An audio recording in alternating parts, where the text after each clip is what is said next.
अस्सलाम वालेकुम, मैं हूं तमानिया और ये है सदफ। और आप हमारी डेडिकेशन देखें कि आज हम एक दावत पर आए हुए हैं, मगर हम बाहर आए हैं क्योंकि हमें पता चला कि खाने में भी थोड़ी सी देर है, तो हमने सोचा कि हम अपनी वीडियो रिकॉर्ड कर लेते हैं बिकॉज आप लोगों ने हमें बड़ी अच्छी फीडबैक दी थी। So now we are going to cover topics based on issues just for you. सोचें हमारे कल्चर और मिनी कल्चर अंदर है मिनी कल्चर अंदर है, पता नहीं क्या बच्चे तूफान मचा रहे होंगे। सो हम लोग जो टॉपिक डिस्कस कर रहे हैं, it is one of those आप लोगों ने फीडबैक दी थी। So we are going to cover those topics. वैसे भी अगर आप लोग कमेंट्स में चाहें तो आप हमें फीडबैक दे सकते हैं। हाँ, तो this is a good point Tamania, कि जो भी आप लोग डीएम करते हैं, not only does Tamania read, not only do I read, we actually take stock of it, और हम वही टॉपिक्स कवर कर रहे हैं। हाँ, exactly. So you know we love your feedback, so and we realise that you wanted us to talk more about issues, right?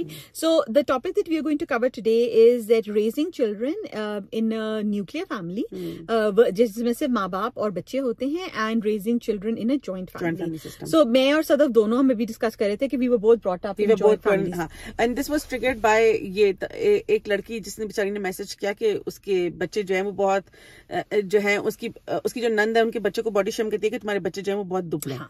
तो हमने सोचा कि हमें इस बारे में जो है वो बात करनी चाहिए। हाँ, and you know she was very worried and she said, एक और खातून ने कहा कि जो वही मेरी जो नंद है, उसने कहा कि मैं अपने उसके बच्चों का करती हूँ मगर वो मेरे बच्चों का नहीं करती इंटर्न। ठीक है ना, कई दफा ये रोल्स होते हैं कि एक्सपेक्टेशन होती है कि भाई करे, तो जॉइंट फैमिली सिस्टम के डायनामिक्स डिफरेंट होते हैं।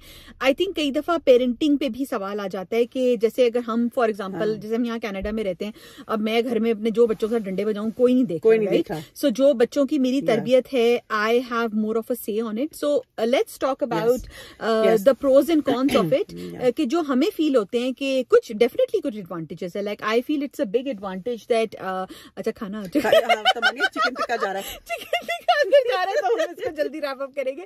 तो हमने देख लिया कि बड़ा गर्मा गर्म चिकन टिक्का अंदर गया है। अच्छा, सो न्यूक्लियर फैमिली के जो फायदे हैं, यू नो डेफिनेटली कि कोई लेकिन तमानिया पहली बात ये करनी चाहिए कि इस वीडियो का प्रेमिस जो है वो एक जॉइंट फैमिली सिस्टम है। अच्छा, जब ज्यादातर लोग जो हैं वो जॉइंट फैमिली सिस्टम को एक नेगेटिव व्यू से देखते हैं। हाँ। मैं ये बात बहुत अच्छे तरीके से अंडरस्टैंड कर चुकी हूँ कि अगर आप जॉइंट फैमिली सिस्टम में रहते हैं, रिगार्डलेस कि आपका वो है, लाइक आपकी मर्जी है या आप स्टक हैं, हाँ, कि आप अफोर्ड नहीं कर सकते, पहले तो ये बात आप अंडरस्टैंड कर लें कि जिस जॉइंट फैमिली सिस्टम में आप रह रहे हैं, तो उसमें जो वो आपकी नंद और देवर जो आपके साथ रह रहे हैं ना, टेक्निकली वो उनके भी माँ बाप का घर है। हाँ, और आप किसी को किसी के माँ बाप के घर आने से नहीं रोक सकते। yes. तो ये वाली लड़ाई बिल्कुल निकाल दें कि हाँ, ये इस संडे को क्यों आई, ये मंडे को क्यों आई, ये अपने घर क्यों नहीं रहती, इसका ये क्यों हुआ, इसका वो क्यों नहीं हुआ। अगर तो आप बिल्कुल वाकई अफोर्ड कर सकते हैं कि आप मूव आउट होकर एक छोटे कमरे में अपनी मर्जी से रहें तो ठीक है। लेकिन अगर आप जॉइंट फैमिली सिस्टम में खुशी से रह रहे हैं या आप स्टक हैं, तो ये तो लड़ाई है ही नहीं हमारी वीडियो में कि ये क्यों आया वो क्यों आया। हाँ, तो हम सिर्फ ये बात कर रहे हैं कि जो भी हालात हैं उसमें बच्चों को कैसे रेस करना है। हाँ, बिल्कुल सदफ ने बहुत अच्छी बात की, क्योंकि बहुत जो लोगों ने हमें इश्यूज बताए, उन्होंने हमें इसी तरह बताया कि भाई आप तो न्यूक्लियर फैमिली में रहते हैं मगर हम जॉइंट फैमिली में रहते हैं। तो हमारा प्रेमिस में ये है कि आप एक अपनी सिचुएशन को एक्सेप्ट कर लें। ठीक है ना, हम आपको ये नहीं बता रहे कि आप जॉइंट फैमिली से कैसे निकल सकते हैं, इससे पहले कि कोई हमें हेट दे और बोले कि हम बरकरार लें बहुओं को कि अपनी सासों को छोड़ दो, ये भी ये हम नहीं है। हाँ, ये हमने तो क्योंकि हम दोनों खुद जॉइंट फैमिली सिस्टम की Yes. हम लोग अपने दादा दादी के घर रहते थे, जिसमें माय दादा वाज द पैट्रियार्क, फिर उनके बाद माय दादी वाज द मैट्रियार्क, एंड फिर मेरी जो मेरी फुप्पों की तो शादियां हो गई थी, बट मेरी दादी की कुछ अनमैरिड नीसेस थी जो हमारे साथ रहती थी। फिर मेरी फुप्पियों का बहुत रेगुलर आना था हमारे घर। जैसे सदफ बात कह रही है कि माय दादी और माय दादा फर्स्ट एंड माय दादी were always elders in the family, right? So हम इसलिए ये थोड़ी सी पर्सपेक्टिव दे सकते हैं कि न्यूक्लियर फैमिली के कुछ लोगों को फायदे तो बहुत नजर आते हैं, right? Like let's talk about the advantages के पेरेंटिंग में आपकी कोई इंडिपेंडेंस नहीं है, आपकी बहुत ज्यादा इंडिपेंडेंस है। मगर हमें जैसे अगर joint family can also work for you, like मेरी जो दादी हैं उन्होंने हमें नमाज पढ़नी सिखाई, तो my mother had this thing of her list, right? Like my दादी could do that regularly with us. फिर माय नानी used to live down the street from our house, so मेरी जो हमें कुरान है वो मेरी नानी पढ़ाती थी। ठीक है ना, अब हम लोगों के लिए कितना मसला है बच्चों को अच्छे तरीके से कुरान सिखाना, right? So if it works for you, it also works very well. हाँ, अच्छा देखिए, कुछ चीजें जो मेरी पर्सनालिटी में वो 100% इसलिए है क्योंकि मैं एक जॉइंट फैमिली सिस्टम में रहती थी। मेरी फैमिली में बहुत शदीद to the extent of toxicity ये कल्चर है कि औरतों को पढ़ना और काम करना चाहिए, शायद प्रॉब्लम मर्दों से ज्यादा। तो even though we were fortunate in the fact कि हम 90s में पैदा हुए पढ़े बने, तो उस पाकिस्तान में डे केयर कल्चर नहीं था। बच्चे या नानी नाना के साथ रहते थे, दादी दादा के साथ रहते थे, तो हम अपनी नानी नाना के साथ स्कूल में वापसी पे जाते थे, वहीं पे रहते थे।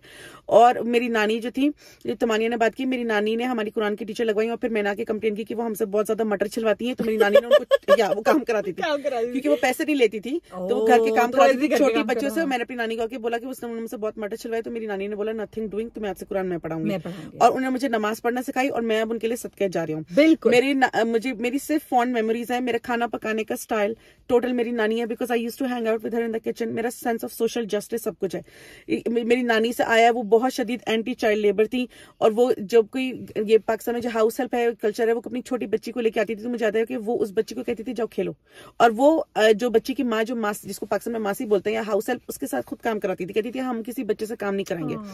तो और उनमें ये सारी वैल्यूज जो है वो उनमें, ऑफ कोर्स जब हम बड़े हो रहे थे तो ऐसा तो हो नहीं सकता कि मेरी अम्मी और मेरी नानी में कोई टिफ ना हुई हो। हाँ। लेकिन मैं इस बात का बहुत क्रेडिट दोनों औरतों को दूंगी कि उन्होंने हमें पता नहीं लगने दिया। We only and only have fond memories. Now when I look back I realize कि मेरी नानी के हालात कितने बुरे थे। वो लोग मेरे नाना जो थे बहुत ही ईमानदार पीटी सेल से रिटायर्ड गवर्नमेंट ऑफिसर थे, उनके फाइनेंशियल हालात कुछ भी नहीं थे। बचपन में हमें पता नहीं लगता था। अगर मैं अब वापस जाके वो घर देखूं, हमें बच्चों को तो बड़ा लगता है। मैं अब सोचती हूँ वो इतने छोटे घर में इतने बच्चों को रखते थे अपने बच्चों के, उनके कोई मीन्स नहीं थे। हाँ। लेकिन यकीन करें हम वहाँ हैप्पीएस्ट थे। तो आपके बच्चे जो हैं उनको ये बातें नहीं समझ। हाँ। आप जो है ना, उसकी एक बड़ी वजह ये है कि हमारे कभी भी ना हमारे पेरेंट्स हमारे सामने हमारी नानी दादा की बुराई नहीं करते थे। हाँ, ये बात कई दफा माँ बाप बच्चे के दिमाग में ये बात डालते हैं कि ओ वहाँ तो सोने की जगह सही नहीं है, या वहाँ जो है, जैसे हम सबकी like I am sure Sadaf की भी होगा, मेरी तो नानी के घर दस्तरखान पे बैठ के खाने का रिवाज था। तो लाइक माँ बाप कहें कि ओ अच्छा जमीन पे बैठ के खाना खाया था। ऐसे मेरे जो दादा थे वो 2 साल तक उनको फालिज था, और my father being the only son, right, so he was responsible for his care. So हमारी जो थी, हमारा जो लाइफस्टाइल था वो बिल्कुल it used to work around his cycle. But the way my parents dealt with it, कि उन्होंने हमसे कभी कंप्लेन नहीं किया। वो कोशिश करते थे कि हमारी भी चीजें पूरी हो, उनकी भी चीजें पूरी हो। तो जैसे इन रेट्रोस्पेक्ट उस वक्त हमें लगता है वो बड़ी अच्छी हमारी हैप्पी फैमिली थी, बट आप सोचते हो कि प्रॉब्लम्स होते होंगे, but it is the way. जब पेरेंट्स कई दफा किसी चीज को पॉइंट आउट कराते हैं तो उससे बच्चों में उसकी ज्यादा अवेयरनेस आ जाती है। अच्छा, अब ये देखो तुम्हारे, ये अगर आप जॉइंट फैमिली सिस्टम में रह रही हैं तो ऑफकोर्स आपको वो घर छोटा पड़ता है, आपको तंग पड़ता है, आपके देवरानी के साथ इश्यूज हैं। मैं उनको तो इनवैलिडेट कर ही नहीं रही, आपके इश्यूज हैं, ये बात हम एक्सेप्ट करते हैं कि जॉइंट फैमिली में रहना बहुत मुश्किल है। बहुत पेशेंस और हिम्मत और टॉलरेंस चाहिए। आपकी नंद आती है, अपने बच्चों को लेकर घर तंग पड़ता है, आपको बहुत काम करना पड़ता है, और आपको आप फला आ गया बेटा तो अब तो तुम अपनी अम्मी के घर नहीं जा सकती, किसी दावत में नहीं जा सकती, ये सब है। मगर आप ये देखें कि ये चीजें मियां बीवी अकेले में बात करें, बच्चों के सामने बात ना करें। And think of ways and think of creative ways. I feel कि इसमें बहुत रिस्पॉन्सिबिलिटी पेरेंट्स की भी आती है कि how they deal with it. My parents, specially my father, was very careful कि हमारी जो न्यूक्लियर फैमिली का टाइम है वो हम जरूर स्पेंड करें। So we did use to go on vacations, जिसमें सिर्फ हमारी फैमिली होती थी, बट वो अपनी बहनों से पहले ही अरेंज कर लेते थे कि आप में से कोई आकर अम्मी अब्बू के साथ रहे ताकि हम जा सकें। सो आई थिंक इसमें थोड़ा सा बैलेंस की भी जरूरत है। अब तो रिसर्च ने शो किया है कि जो बच्चे ग्रैंड पेरेंट्स के साथ रहते हैं उनमें ज्यादा पेशेंस होती है, ठीक है ना, उनमें ज्यादा आप में एम्पैथी होती है, आप समझ सकते हैं उस ओल्डर जनरेशन के मसले। So and I do want to say कि जो मेरे दादा खासतौर पे जब उनका जो फालिज की स्टेट थी तो he wasn't an easy person to live with. I still remember there was a time के वो ना अपने सारा जो ड्राई फ्रूट है ना वो अपना रखते थे, अपनी ना अलमारी में रखते थे, और उसका ना सिर्फ इंचार्ज मेरी अम्मी होती थी। जब वो खुलता था ना तो वो मेरी अम्मी को कहते थे कि अब तुम सब में डिस्ट्रीब्यूट करो। आई डोंट नो, मैं छोटी थी और मैंने ना जाकर पहले ही उसको खा लिया। I remember I got such a scolding from him, इतनी मुझे बुरी डांट पड़ी थी। अब मैं सोचती हूँ कि मैंने वो बात मुझे अभी भी याद है, और मेरे माँ बाप को भी बुरा लगा होगा कि हमारी बच्ची को डांटा, बट एक घर में हायरार्की होती है, ठीक है ना। तो वो आपको बहुत रिस्पेक्ट सिखाती है, ठीक है ना, आपको पता चलता है रूल्स हैं। और तुम्हारी तुम ये देखो कि हमने अपने होश में लाइक मैं ओ लेवल्स में थी जब मैं ग्रेड 8 में थी जब मेरी नानी का इंतकाल हुआ, ओ लेवल्स में जब मेरे नाना का इंतकाल हुआ, और मेरी दादी का इंतकाल तो उस वक्त हुआ जब मेरे अपने बच्चे पैदा हो गए थे। तो मैंने अपने सारे ग्रैंड पेरेंट्स को, अपने पेरेंट्स को खिदमत गुजार बच्चे देखा, रातों रातों को जागना, दवाइयों का ख्याल करना, ठीक है। ये मेरे नाना जो थे उनको बस ये था कि कुछ भी हो जाए, कितनी भी तबीयत खराब हो, नमाज तो मस्जिद में ही पढ़नी है। तो किसी जिस तरह बच्चे को स्कूल लाने ले जाने की ड्यूटी होती है ना, उस तरह मस्जिद की ड्यूटी थी। और मैंने ये चीज सीखी एक्चुअली बचपन में ही कि ये क्यों कहते हैं कि बूढ़ा और बच्चा बराबर होता है, बिकॉज जिस तरह बच्चे टेंट्रम थ्रो करते हैं, बूढ़े लोग अपने वेज में इतने सेट होते हैं कि you know what, I saw my parents, I saw my ताया, आई सॉ माय खालाएं इंडल्जिंग देयर पेरेंट्स।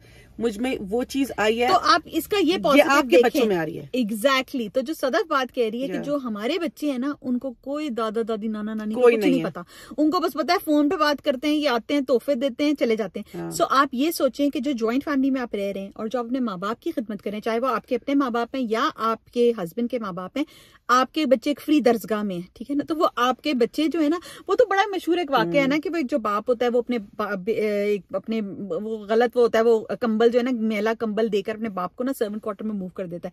जब उसके बाप का इंतकाल हो जाता है तो उसका बच्चा कहता है कि अब्बा ये कंबल रख लो। तो वो कहता है क्यों, ये कंबल क्यों रखो? तो उसने कहा जब तुम बूढ़े होंगे ना तो मैं तुम्हें भी यही दूंगा।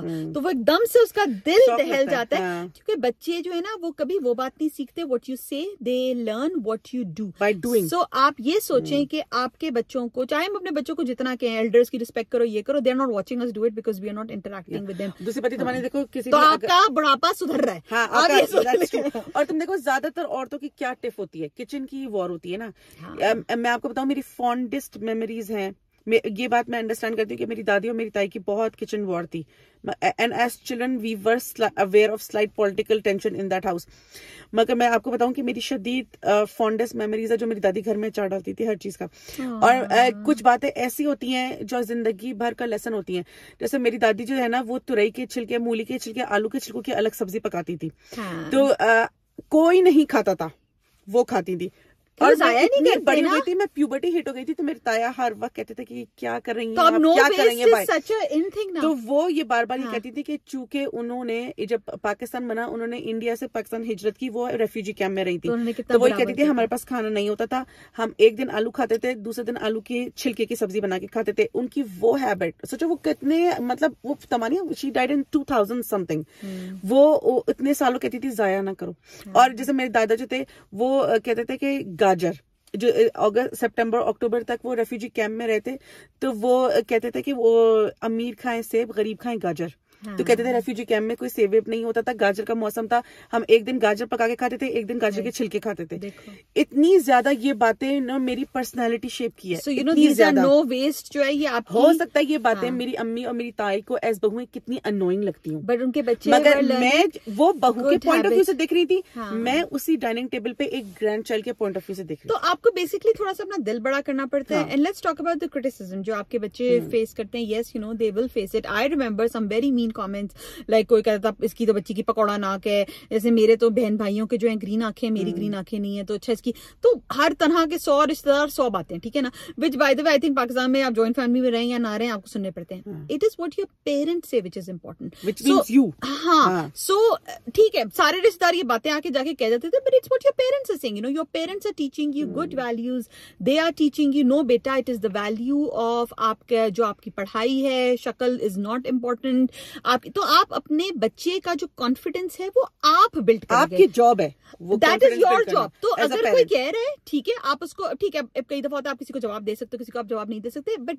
Letter filling your child's bucket is your job. और ये तमानी ने बहुत एक्सीलेंट पॉइंट रेज किया इन द सेंस कि चले अगर आप जॉइंट फैमिली में रहते हैं और आपको अपने रिश्तेदारों से मसला है कि वो आके पॉइंट आउट कर जाते हैं चीजें, तो पॉइंट इसके बच्चा कब तक आप प्रोटेक्ट करेंगे? स्कूल जाएगा तो बच्चे बोलेंगे, हाँ। बाहर निकलेंगे, रिश्ते होंगे, लड़के होंगे, बेसिकली दुनिया का काम है बोलना। मीन होते हैं लड़के के बच्चे, इतने मीन दुनिया होते का काम है बोलना। कॉन्फिडेंस बनाना जो है आपके बच्चे का, आपका काम है। So don't, so as you know we said in the start of the video कि accept your circumstances, ठीक है ना. अब आपके ये अगर circumstances हैं joint family के, you know, which is not like we are not saying it's easy, there are struggles, but accept it. दूसरी बात ये है कि लोग कहते हैं ना कि दुनिया भर से लोग दुआएं मांगते हैं, असल तो दुआ वो है जो किसी के दिल से निकले, जो आपके माँ बाप के दिल से निकले. तो अगर आपको एक अपॉर्चुनिटी मिली है, so just you know उन circumstances को अपनी parenting के, it does not relax you from your parenting, this responsibility is still yours. कई दफा लोग समझते हैं कि हम जॉइंट फैमिली में रहते हैं तो मेरी सास क्यों नहीं देख लेती मेरे बच्चे को, मेरे ससुर क्यों नहीं, उनकी रिस्पॉन्सिबिलिटी नहीं है. बच्चे की रिस्पॉन्सिबिलिटी आप ही है ना, माँ बाप आपने पैदा किया है. और दूसरी बात ये कि वो एक्सपेक्टेशन से भी डिसअपॉइंट होता है, रिजेंटमेंट बनती है. दैट इज ट्रू कि मैं नौकरी नहीं कर सकती, मेरी सास तो घर पर होती है, वो बच्चे को क्यों नहीं देखती. भाई उनका बच्चा नहीं है, बच्चा भाई जब तुमने पैदा किया तो तुमने क्या सोचा था तुम्हारी नौकरी का क्या बनेगा. और दूसरी बात ये कि हम ये एक्सपेक्टेशन हमारी नहीं है कि सारे ससुराल वाले बहुत अच्छे होते हैं और हम लोग आप बहुत ही हैप्पी लाला लैंड में रह रहे हैं और हम आपसे कह रहे हैं सब्र करें. ऑफ कोर्स बहुत टॉक्सिक लोग होते हैं, आपकी सास, नंदे, देवरानी, जेठानी जॉइंट फैमिली सिस्टम में, या हो सकता है खुदा ना खास्ता लोगों के हालात बहुत खराब होते हैं. बहुत लोग मैसेज करते हैं कि वो विडो हैं, डिवोर्सी हैं, वो एक्चुअली अपने पेरेंट्स के घर में रह रही हैं और उनकी जॉइंट फैमिली जो है उनके अपने माँ बाप और सगे भाई भाभी हैं जो उनके साथ बुरा सलूक कर रहे हैं. तो मैं आपको ये कहना चाहती हूँ कि दो तरीके. एक तो ये है कि आप बहुत ही तहम्मुल से, जो हम हर वीडियो में कहते हैं पेशेंस एंड टॉलरेंस कर लें. दूसरा तरीका ये है कि आपकी भाभी ने कुछ बोला, आप फट से जवाब दें और आपके बच्चे जो है तू मैं शदीद देख रहे हैं, चीखम चिल्ली घर में हो रही है. मैं आपको बताऊं कि जब आपके बच्चे देखेंगे कि दो औरतें घर में लड़ रही हैं तो वो उनकी इनर वॉइस बन जाएगी. उनको वही सिचुएशन डील करनी आएगी. बहुत से लोग होते हैं, इवन तमानिया, हम देखो हमारे यहाँ दोस्तों में वो अपने दोस्तों और उनके बच्चों की बहुत बातें दरगुजर करके ग्रुप बनाना जानते हैं. और बहुत लोग होते हैं उनकी बहुत दोस्ती होती है, बहुत दोस्ती पर पता चला कि छोटी सी बात पे लड़ाई हुई और अब कोई किसी का मुंह देखने का रवादार नहीं है. Where are these two behaviours coming from? They are coming from their house. जिसने अपनी माँ को दादी से, फुप्पी से जोर जोर से चीखते हुए लड़ते हुए देखा, वो दोस्तों के साथ यही करता है. और जिसने देखा कि मेरी माँ बुर्दबारी से चल रही है, वो हर रिश्ते में ये बुलाता है. भाई अब दिन बात सुनो, आखिरी मेहमान भी आ चुके हैं, मुझे लगता है खाना लगने वाला है. तो I hope we have answered some of your questions. और न्यूक्लियर उसका ये है कि अगर मैं आपको बात, सॉरी तमानिया मुझे कहती है तुम बहुत बोलती हो, लेकिन मैं आपको बात बताती हूँ कि मेरी अम्मी मेरे साथ रहती हैं. अगर आपको माँ के साथ रहना मुश्किल है. मेरी अम्मी मेरी हर अथॉरिटी ओवरराइड करती हैं. हर अथॉरिटी ओवरराइड करती है. खाने पीने, आज जो मेरे बच्चे इस दावत में कपड़े पहन के आए हैं उस तक में, मेरी पेरेंटिंग को, मेरे बात करने के स्टाइल को, मेरे खाना पकाने के स्टाइल को, हर चीज उनको लगता है कि वाई तुम क्यों, ये मेरी अम्मी का डायलॉग है, तुम इनके पीछे क्यों पड़ी हो. अगर आपकी सास ऐसे करती है तो यकीन करें अगर आप अपनी अम्मी के साथ भी रहती ना तो भी होता. क्योंकि एक एडल्ट, दो एडल्ट्स का घर में रहना ना मुश्किल होता है. तो just think of it this way कि अगर मैं अपनी अम्मी के साथ भी रह रही होती ना तो ये मुश्किलात मुझे होती, क्योंकि बच्चा बूढ़ा बराबर होता है. और आप इसको नोट किएगा जितनी आप इस बात, अच्छा, और अम्यूज हो लोगों की ना, लाइक उनके लोगों के कैरेक्टर को देखे ना अम्यूज हो, हंसना सीखे, हंसना. यकीन से करें, बुरी से बुरी चीज में भी आदमी को हंसी आती है कि ये तो हमारे साथ ही होना था. ये तो मुझे थी, हम अभी किसी के घर गए और उनके ना बच्चे एकदम से एम्बैरेस हो गए क्योंकि उनके फादर ने ना थोड़ी सी डेथ की बात शुरू कर दी जब खाने की टेबल पे. अच्छा, तो मुझे ना इतनी हंसी आई कि वो दोनों ना बेटे जरा कवर करना चाह रहे थे, बट मुझे हंसी ये आई क्योंकि जो ना मेरे दादा और बूढ़े लोगों को आदत होती है बुराई, लाइक ना बुढ़ा उसकी बीमारियों की और मौत की. अच्छा, यंग लोग ये बातें नहीं करते, but learn to humour it, because उनके बच्चे एम्बैरेस हो रहे थे, बट आई न्यू कि दिस इज सो कॉमन. लोग अपनी एम्बैरेसिंग डिजीजेस को, because that is their catharsis, right? So किसी ने पूछा क्या हाल है, सबके माँ बाप एक जैसे से कहते हैं ना कि सबके बच्चे सांझे होते हैं, तो सबके माँ बाप सांझे होते हैं. अल्लाह मियाँ ने अगर आपको मौका दिया उनके साथ रहने का तो उसकी नेकी कमाई. लड़ाई ना करें, चाहे वो लोग आपको कितने बुरे लगते हो. बॉटम लाइन इज कि वो आपके बच्चों का खानदान है. उनका आपका सरनेम एक है, आपके बच्चों में उनका खून है, यही खानदान है. हाँ, एग्जैक्टली. तो चले अब हम चलते हैं क्योंकि अब हमें ये फिक्र है कि कुछ बोटियां ना रह जाए हमारी. तो I hope you like this topic. Do give us your feedback और जरूर अपने कमेंट्स के थ्रू बताइएगा. टेक केयर, अल्लाह हाफिज.